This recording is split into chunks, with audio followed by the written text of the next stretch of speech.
mencuci tangan, menjaga jarak, dan menjauhi kerumunan. Sebelum memasuki Mapolres Aceh Tamiang, dilakukan pengecekan suhu tubuh oleh personil Urkes dibantu personil Propam.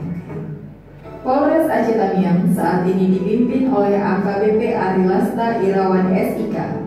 Di bawah kepemimpinannya, Polres Aceh Tamiang berjalan dengan baik dan penuh inovasi membangun Kabupaten Aceh Tamiang yang aman.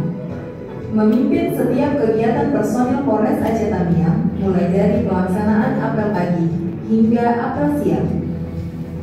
Dengan semangat dan kerja keras personil Polres Aceh Tamiang, serta didukung oleh unsur Forkopimda Kabupaten Aceh Tamiang, bersama membangun zona integritas menuju wilayah bebas korupsi dan wilayah birokrasi bersih dan melayani, guna meningkatkan kepuasan masyarakat terhadap pelayanan Polri.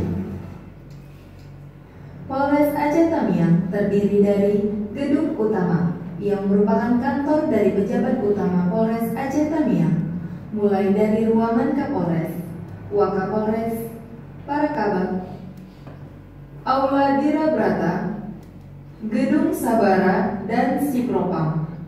Pusat Pelayanan Terpadu Polres Aceh Tamiang, Gedung Satreskrim, Gedung Satres Narkoba, Ruang Tahanan.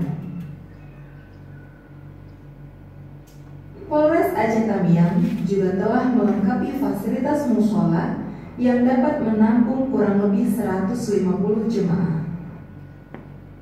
Fasilitas olahraga juga telah disediakan yang berlokasi di belakang Mapolres Aceh Tamiang. Polres Aceh Tamiang menyediakan lapangan tembak yang bisa digunakan setiap hari.